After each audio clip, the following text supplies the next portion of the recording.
예, 반갑습니다. 이번 시간은 도마 복음에 대해서 한번 이야기를 하도록 하겠습니다. 이제 그 많은 연구자들이 도마 복음에 대해서 이제 많은 발표를 하고 있는데요. 저는 이제 성경 66권, 구약 39권, 신약 27권을 정경으로 믿는 사람입니다. 그런데 이제 이러한 이제 정경 이해와 도마 복음은 이제 정면으로 충돌하기 때문에 이제 그것을 어떻게 해소해야 될까, 이러한 이제 완전히 해소되지 않은 상태에서 이 영상을 좀 찍고 있습니다. 이제 우리가 이 영상은 계속 시험적인 영상입니다. 제가 혼자 이 영상을 찍고 있고, 이제 좀 더 한다면 그 영상 시스템이나 좀 더 구체적인 시나리오, 영상 편집 기술들을 이제 해서 좀 더 안전한 영상으로 이제 그 서비스를 하려고 생각을 하고 있고, 지금 혼자 제 방에서 계속 이러한 영상 훈련을 통해서 어, 소개를 하면서, 미완의 작품이지만 소개를 하면서 리뷰도 들으면서 좀 더 완성도 있는 그런 그 영상 시스템을 구축하려고 이제 워밍을 하고 있는 것입니다. 그래서 여러분들도 많이 관심을 가져주시고 즐겁게 참여해 주셨으면 좋겠습니다. 이제 우리는 이제 도마 복음에 대해서 이제 이야기를 하려고 합니다. 이 책입니다. 오강남 교수가 쓴 책인데요. 다른 분들도 도마 복음에 대한 해설서는 많이 썼죠. 그러나 이제 이 책이 상당히 그 뉴스에 많이 회자된 책이더라고요. 도마복음 했는데 우연히 이제 유튜브를 계속 보니까 이제 도마복음 나왔고, 이제 인터넷 검색해 보니까 이 책이 검색이 되었어요. 그래서 이 오강남 교수하고 도월 선생이 함께 이제 도마복음에 대해서 이야기하는 내용들도 있습니다. 이제 그런 내용은 이제 자세히는 보지는 않았어요. 그래서 이 도마복음이 이제 우리 현재 많은 사람들에게 호감을 갖고 있는 것 같다. 그래서 이제 우리는 그러면 도마복음을 어떻게 이해하고 진행을 해야 될 것인가, 이러한 것에 대해서 이제 간단한 브리핑을 하려고 합니다. 그래서 이 오강남 교수의 교수 내용이 아니고 이분의 이제 계략을 가지고 도마복음의 계략을 가지고 이제 해보려고 합니다. 먼저 이 도마복음은 1945년 이집트 니그 함마디에서 발굴된 사본이죠. 그래서 그 저작 연도는 약 350년대, 그 필체가 그런다고 이 사본 연구하신 분들이 밝힌 것 같아요. 그러니까 300년대의 그 문서로 평가된 그 사본이 도마복음으로 이집트 니그 함마디에서 발굴됐습니다. 그 발굴 스토리도 상당히 재밌죠. 우연하게 발굴된 것이니까요. 근데 그것이 이제 세계의 지식계를 흔들 산물일 줄은 그 목동들이 몰랐겠죠. 그래서 우리가 지금 그 발굴된 것으로 지금 45년에 발굴되었지만 한 40년 도 되니까 이제 센세이션이 일어나고 있죠. 그래서 그 전에는 이제 큐 복음이라는 것이 많이 나왔었는데, 이제 큐 복음보다는 도마 복음이라는 것이 훨씬 더 많이 등장하고 있는 것 같기도 합니다. 이 도마 복음 이제 실체가 있는 사본이고, 큐 복음이라는 것은 실체가 없는 그런 어록이었죠. 이 도마 복음은 어떻게 보면 재밌다고 생각을 합니다. 왜냐하면은 내용이 전체 발굴이 아니고 발굴된 것으로 봤을 때는 114개 문장으로 되어 있다고 합니다. 그래서 그 내용이 또 예수님의 어록이에요. 100% 예수님의 어록입니다. 그래서 그것이 한국어로도 번역이 되어서 인터넷에 나오고 있는 것으로 합니다. 그래서 이것은 114개에 대한 해설이니까 상당히 해설이 그냥 엄청 많은 것이죠. 다른 분들은 도마복음 해설이 훨씬 더 많은 분들도 있습니다. 그래서 도마복음이 뭐 큰 것 같습니다만은 문장은 114개의 문장입니다. 그리고 이제 그 114개의 문장이 또 특징적인 것은 예수님의 어록으로만 형성되어 있어요. 그래서 순수한 예수님의 말씀에 글뭉치죠.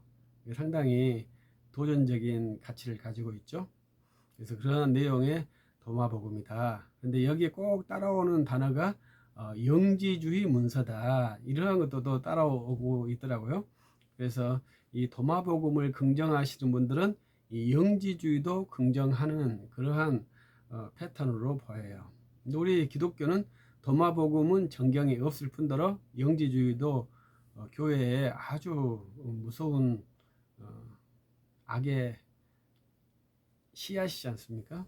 절대 죽지 않는 악의 씨앗이 영지주의인데 그렇게 또 연결을 시켜 놓고 있더라고요. 그래서 그 예수님의 어록 묶음이 영지주의인지는 저는 이제 거기까지는 제가 평가는 아직 안 해봤습니다. 그래서 우리 영지주의라는 것도 이제 다음에 이 영지주의라는 것도 한번 영상으로 담으려고 하고 있습니다. 그래서 이 도마복음을 쓴 이 오강남 교수가 이제 신문 리뷰를 보면 재밌는 표현을 많이 했더라고요. 먼저 우리는 정경 신약 27권을 갖고 있는데요. 거기에 복음서는 4권입니다. 마태, 마가, 누가, 요한 이 4개의 복음서가 이제 예수님의 어록과 거기에 이제 그 사도들이 쓴 말씀들이 있고 사도들의 답변하는 내용도 있죠. 그래서 그것을 이제 우리 4권의 복음서로 갖고 있습니다. 그것을 정경이라고 그러죠. 4권의 복음서는 우리가 정경으로 절대 진리로 받아요. 이제 그것을 또 이제 비평학을 한 사람들은 절대 진리로 받지 않기도 하죠. 그러나 이제 저는 이제 절대 정경으로 받는 사람입니다. 근데 그것이 주님이 하신 말씀이다. 근데 이제 그 복음서에 있는 내용과 똑같은 내용이 도마복음에 다 있는데 이것은 정경이 아니다, 위경이다 이렇게 말하는 약간 미스매치가 발생했다고 봐야 되지 않겠습니까? 공간복음에 없는 내용이 거기에 있다면 이제 약간의 문제가 있을겠지만 공간복음에 있는 내용이 거기에 있단 말이죠.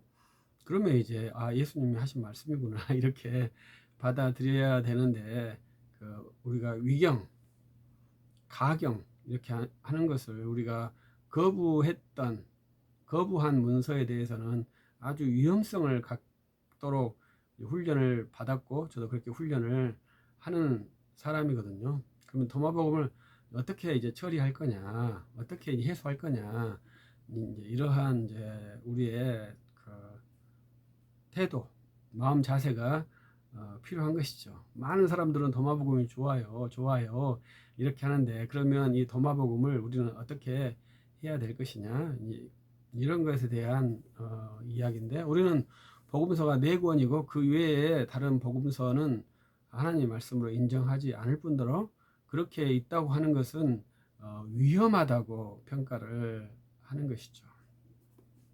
그런데 이 도마복음서가 발견된 장소가 참 특이합니다.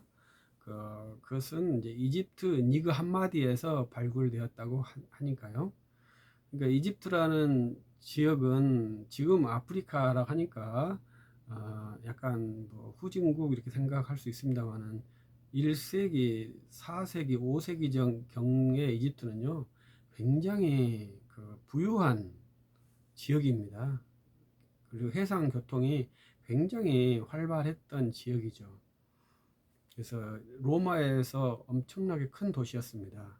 그래서 생산 곡물들을 운반하는 아주 유력한 지역이었기 때문에 큰 도시가 이집트 알렉산드리아였죠.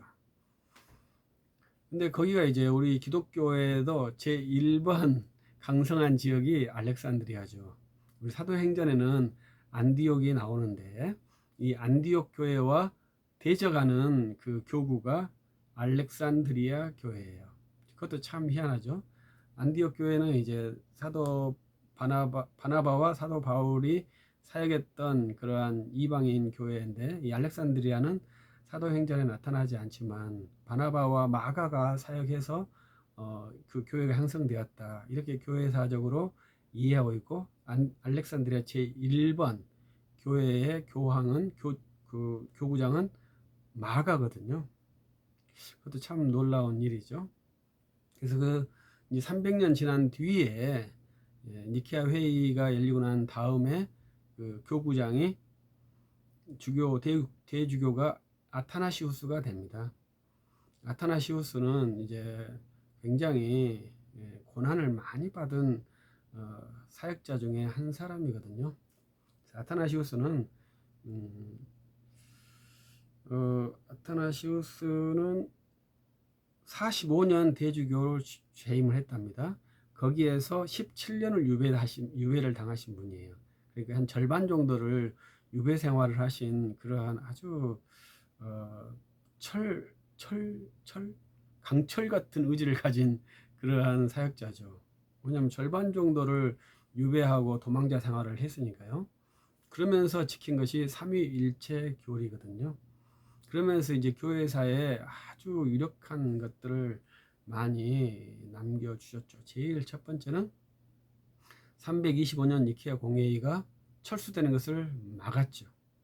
그래서 381년 콘스탄티노플 회의에서 삼위일체 교리를 재결정함으로 우리가 삼위일체를 정황무한 하나님의 존재 방식이다. 하나님은 삼위일체시다. 이렇게 말하는 것이 아타나시우스 때문에 그렇다고 봐야죠. 왜냐하면 그분이 그때 유배를 안 가시고 내가 대주교로 사역하겠다 이렇게 했으면 지금 우리는 삼위일체가 없이 유일신 기독교로 되었을 것입니다. 만약이란 것은 과거에는 없습니다만은 이제 그렇게 되겠죠. 그런데 이 아타나시우스께서 니케아 회의 때 결정한 것을 절대로 바꿀 수 없다. 강력하게 저항을 하기 때문에 황제가 유배를 보내기도 했죠. 그때 참 또 희한한 것은 로마의 황제가 2명, 3명 막 되는 거예요. 그러면 이쪽 황제가 유배 보내면 저쪽 황제가 또 보호해주고 참 정치라는 것이 묘한 것이죠. 그래서 이제 아타나시우스가 그렇게 박해를 받고 자기 교구에서 추방이 되기도 했지만 생존하면서 마지막까지 니케아 신경의 결정 호모우시오스를 지켜 이제 381년에 재확정됨으로 더 이상 삼위일체 교리를 건들지 못하도록 세운 아주 유력한 사람이거든요. 그분이 사역한 때가 350년경입니다. 그분이 367년, 68년에 돌아가셨거든요. 362. 근데 350년이니까 그분이 아주 유력하게 사역할 때 이 도마 복음이 그 당시에 이집트에 있었다고 추측할 수 있겠죠. 그러면 이 아타나시우스가 한 일 중에 하나는 신약 성경 27권 목록을 이렇게 재현하신 분이거든요. 초기 제안자예요. 그래서 그가 제안한 대로 27권이 받아들여졌습니다. 받아들이지 않는 딱 한 가지는 아타나시우스는 히브리서를 사도 바울의 저작이라고 그 정경 목록을 만들었는데 공회의에서 받아들일 때는 히브리서 저자를 모름으로 해서 이제 공동서신으로 뒤로 밀려나게 됐죠. 그것만 다를 뿐이고 27권이 같아요. 그러면 이 아타나시우스 대주교가 그 당시에 있었던 도마 복음에 대해서 모를 리 없겠지 않습니까? 그러면 그가 왜 그것을 복음서로 채택하지 않았을까요? 교회에 있는 교부들도 그 당시에 많은 위경들, 가경들, 돌아다니는 문서들을 다 알고 있었겠죠. 그런데 왜 그것을 채택하지 않았을까요? 그것은 이제 도마라는 사도성에 결격한 문제가 있었다고 봐야 되죠. 첫 번째.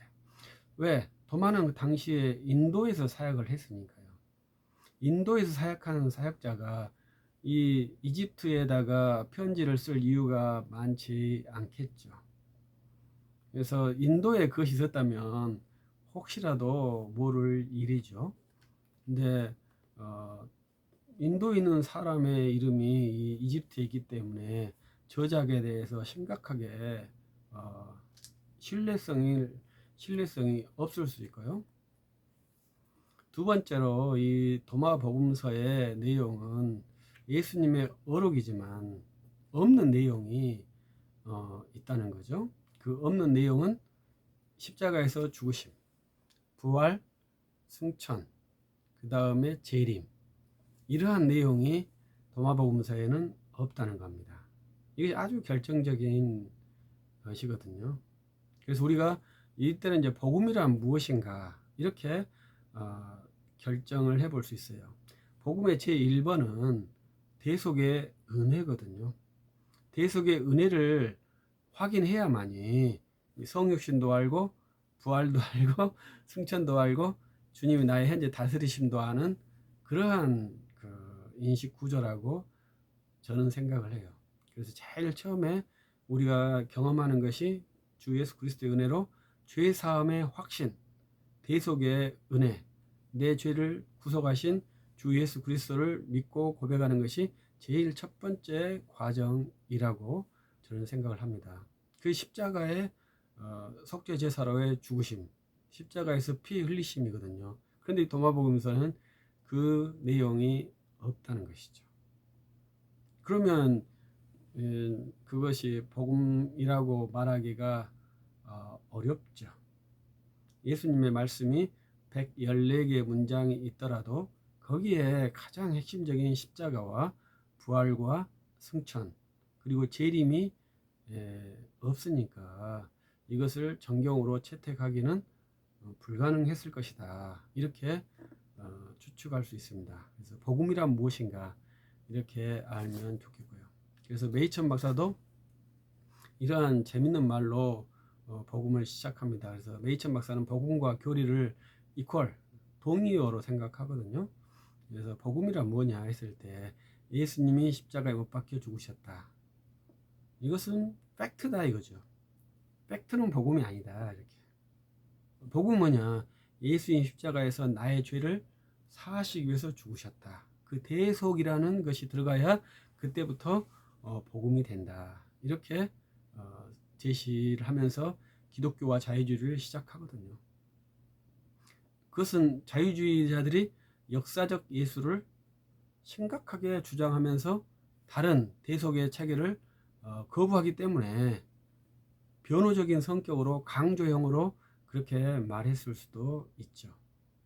그리고 이제 메이천 박사는 바울 종교의 기원에서는 바울이 역사적 예수를 알았는데도 불구하고 스데반 집사를 죽였다. 그렇게 제시하죠. 사도 바울이 예수님께서 십자가에 죽으신 사건을 몰랐겠느냐. 그 당시 최고의 지도자인데 절대 그걸 몰랐겠느냐. 예수님이 돌아가실 때가 6월절이었는데 그 소식을 몰랐겠냐. 메이천 박사는 더 추측을 더해서 바울은 예수님 얼굴도 봤을 수도 있다. 십자가 올라간 것도 봤을 수도 있다. 그 하늘이 캄캄해진 것도 다 봤을 수도 있다. 그런데도 스데반을 죽이는데 앞장섰고 밤의 새까지 예수님을 믿는 사람 체포하러 갔다. 거기서 말하는 것은 역사적 예수를 알아서는 구원에 이를 수 없다는 증거다. 역사적 예수를 알아서 구원을 이뤘다면 1세기 유대인들은 다 구원을 얻었겠지. 1세기 유대인보다 더 많은 역사적 지식을 갖고 있는 학자가 자유주의자 중에 누가 있을까? 메이천 박사가 그렇게 바울의 종교의 기원에서 설명을 합니다. 18세기 자유주의 학자들이 역사적 예수 탐구를 어떻게 그들은 하겠습니까? 문헌 탐구, 사회 탐구 이렇게 하면서 역사적 예수를 탐구하겠습니다만은 1세기 유대인들은 역사적 예수를 어떻게 알았겠어요? 사도 요한처럼 눈으로 보고 예수님이 주신 밥을 먹기도 하고 그러면서 예수님을 보았지 않겠습니까? 그런 사람들은 다 예수님을 보고 예수님을 만졌으니까 다 구원을 받았나요? 그렇지 않죠. 진짜 또 재밌는 사건은 10명의 나병 환자들을 예수님께서 치유하셨을 때 한 명만 감사를 하잖아요. 그럼 우리는 예수님 치유한 사람 그 9명은 구원에 이르지 못했다고 평가하려고도 하는 그런 성향이 있잖아요. 그러니까 예수님은 이렇게 기적을 받았다고 해서 또 구원을 있는 것도 아닌 역사적 예수와 예수의 지식이 예수님을 바르게 하는 구원 지식이 아니라는 것은 복음서와 사도행전에 아주 잘 나타나 있죠. 근데 지금 이 도마복음에 있는 역사적 예수, 진짜 순수 어록으로 예수님을 정확히 밝혀내는 구현하는 저술이다, 이렇게 말한다는 것은 좀 억측이 많죠? 우리가 진짜 예수를 안다는 것은 무엇일까요? 그것은 쉽지 않은 것이죠. 왜냐하면 우리 크리스천들은 언제나 소수자였거든요. 1세기부터 21세기까지 다수자였을 때가 없어요. 기독교 사회가 유럽에서 1000년을 유지했지만 그때 기독교적인 정신으로 사회가 유지된 게 아니잖아요.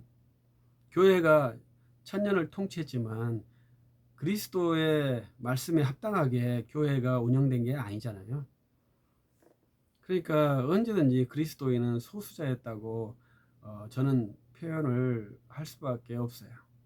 그래서 지금 우리 한국교회도 좀 소수자니까 다수자처럼 행동 안 했으면 좋겠다. 이게 제 개인적인 바람이에요. 그래서 이제 어강남 교수가 이제 이러한 식으로 이제 써서 참 기독교에 대해서 너무 좀 편향적으로 자기 본의적으로 알고 있는 기독교를 이렇게 자기가 규정해 놓고 그건 기독교가 아니다 이렇게 말한 것 같아서 좀 많은 아쉬움이 있습니다. 그러나 이제 그분이 세계적인 학자이기 때문에 뭐 제가 뭐 말할 것은 아닙니다만은 저는 이제 장로교 기독교 목사로서 오광남 교수가 말하는 기독교는 저와 전혀 다른 기독교라고 생각을 합니다. 그래서 이제 이 오광남 교수가 아타나시우스가 압제적으로 이 뭐죠? 도마복음을 뺐다고 말을 하는 것 같아요. 근데 제가 말씀드렸듯이 아타나시우스는 그 당시 누구를 압제할 수 있는 권위자가 아니에요. 대주교였고 삼위일체를 보수한 아주 강력한 강철 같은 의지를 갖고 있었지만 그 당시에 황제도 아타나시우스를 싫어하고요. 그 교회 안에서도 아타나시우스를 싫어해요. 근데 이제 아타나시우스를 좀 더 이제 말씀드릴 기회가 있을지 모르겠습니다만은 그가 알렉산드리아에 있는 교우들이 아타나시우스를 지지해 준 것이 정말로 감동적인 거예요. 하나님께서 정말로 특별하게 사용하는 거예요. 목사는 다 필요 없고 자기 교회 교우들이 사랑해주면 그게 가장 큰 힘이거든요. 아타나시우스도 다른 주교자들 안디옥 교회나 콘스탄티노플 수도교회에서 아타나시우스 그 대주교들이 아타나시우스를 싫어해요. 교회에 화합을 깨치는 사람이라고 평가를 해요. 한 사람이 버티니까 이 조합이 안 돼서 계속 문제를 일으키니까 트러블 메이커예요, 아타나시우스가. 근데 그 사람이 무엇을 압제하겠습니까? 그러나 이제 그가 이제 계속 피해 다니면서도 이제 기도하는 사람이기 때문에 이제 기도하면서 이제 교회 문제가 오면 서신으로 답변을 해주는 거죠. 그러면서 이 정경 문제가 나타났을 때 이제 자기가 정경 목록을 재현해서 그것이 카르타고 공회에서 결정되면서 신약성경 27권을 우리가 받게 됩니다. 그리고 이제 어광남 교수가 말한 파코미우스라는 사람을 파코미우스 수도원에서 이것이 도마복음이 있었기 때문에 거기서 아타나시우스의 압제가 있었다. 그래서 이 수도원에서 피해서 거기에 보존됐을 것이다. 이렇게 추정을 한 것 같아요. 근데 파코미우스라는 사람은 안토니우스의 제자라고 합니다. 근데 이 안토니우스는 아타나시우스가 전기를 쓸 정도로 안토니우스를 아타나시우스가 존경한 사람입니다. 아타나시우스가 수도원을 박해한 사람이 아니라 자기가 그 위험했을 때 수도원으로 피했던 은신처예요. 그런데 왜 아타나시우스가 피코미우스를 박해했을까요? 피코미우스가 좀 안토니우스를 반대했기 때문에 박해했을까요? 그렇게 보기는 어렵거든요. 왜냐하면 그 일관성이 떨어지죠. 왜냐하면 아타나시우스는 도망자 또 아니면 유배자 이러한 신분이었기 때문에 잠깐 유배가 풀려서 압제를 하고 또 압제해서 유배를 갔을까요? 그렇지 않아요. 니케아 신경을 포기하지 않으니까 유배를 보낸 겁니다. 그래서 이 피코미우스가 아타나시우스의 박해를 피해서 이것을 없애버리려고 하니까 몰래 숨겨놨다. 이런 추측은 좀 과하죠. 근데 수도원이라는 기능이 이제 상당히 그 순기능과 역기능이 있죠. 수도원은 모든 자료들을 모아놓으려고 하는 그러한 그 습성이 있기 때문에 그렇게 할 수도 있다고 생각을 합니다. 그리고 이제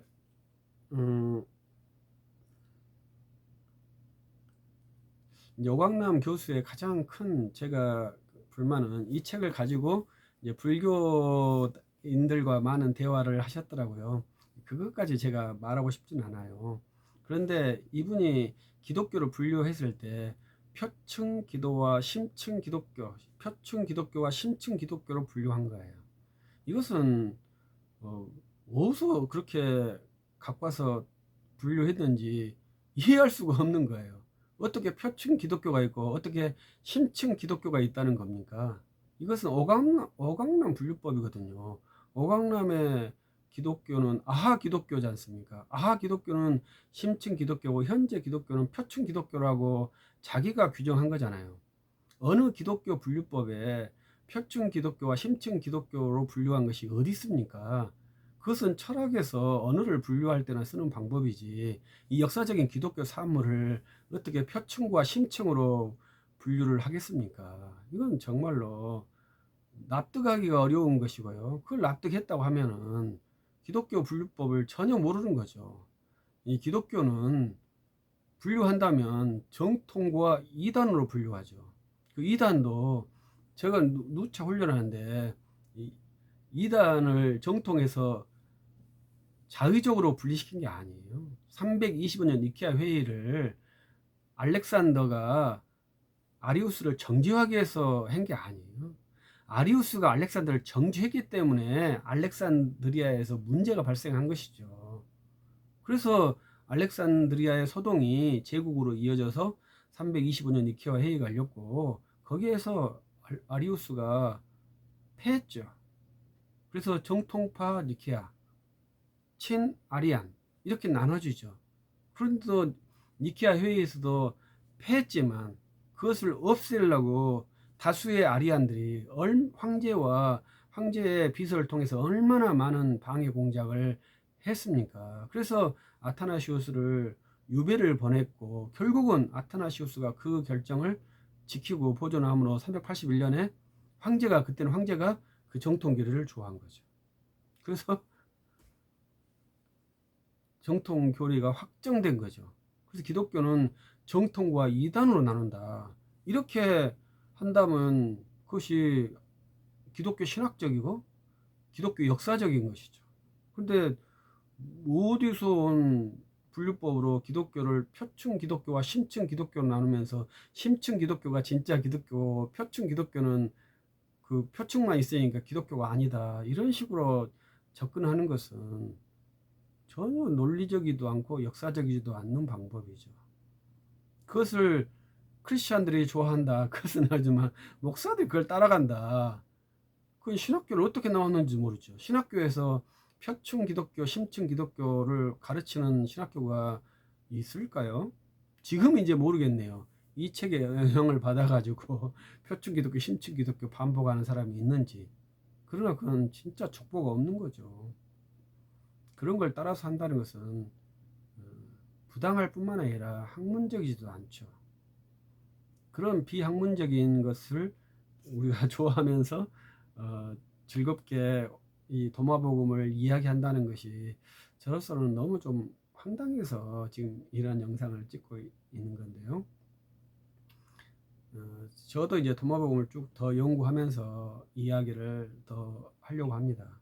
왜냐하면 우리가 예수님을 이해하는 방법이 이제 진짜 예수님을 연구하는 방법도 있고 오류 사례를 분석해서 연구하는 방법도 있고 그러거든요. 이러한 것은 오류를 분석하면서 예수님을 증명하는 방법이거든요. 그래서 우리가 복음이라는 것은 이 사람은 복음을 예수는 혁명가다 이렇게 분류하는 거죠. 그러니까 예수를 똑같은 거죠. 마태복음에서 빌립보에서 가시라 빌립보 예수님이 너희는 나를 누구라고 하느냐 이렇게 물었을 때 우리는 그 질문에 대답을 해야 돼요. 그 질문의 답이 성경에 너무나 정확하게 나와 있죠. 주는 그리스도시요 살아계신 하나님의 아들입니다. 이게 정답인데 그 답을 못해요. 답을 정확하게 가르쳐 줬는데 그 답을 못해요. 마가복음이나 누가복음처럼 주는 그리스도십니다. 이 답도 못해요. 그래서 그리스도는 혁명가입니다. 이렇게 답을 해버려요. 참 이해하기 어려운 현상이죠. 그래서 복음이라는 것이 예수 그리스도를 그리스도시요 살아계신 하나님의 아들이라고 고백하는 것이 우리가 시험지를 답안지를 다 가르쳐 주었는데도 틀리겠으면 그걸 어떻게 할까요? 그럼 괘씸죄를 한번 더 줘야 되지 않을까요? 답안지에 답이 다 써 있는데 틀린 답을 쓰는 사람을 어떻게 말을 해야 될까요? 그래서 이 도마복음을 쓰는 사람들은 좋아하는 사람들 예수님을 혁명가로 분류하고 싶은가 봐요. 그러나 성경에서 주어진 답은 주는 그리스도시요 살아계신 하나님의 아들입니다. 이게 정답이죠. 그 이후에 교회를 세운다고 주님이 말씀해 주셨죠. 우리가 그 말씀을 믿고 너희는 나를 누구로 하느냐, 너희는 당신은 예수님 누구라고 합니까? 이렇게 물어봤을 때 주는 그리스도시요 살아계신 하나님의 아들이십니다. 이렇게 고백을 하는 것이죠. 그러면 이렇게 고백한 사람들은 이 도마복음이 있다 할지라도 거기에 매칭이 되지 않기 때문에 전혀 해당 사항이 없고요. 혹시 매칭이 되더라도 공관복음서에서 이미 충분하게 게시되고 있기 때문에 이것이 더 똑같은 내용을 4번 반복할 필요가 없다는 거죠.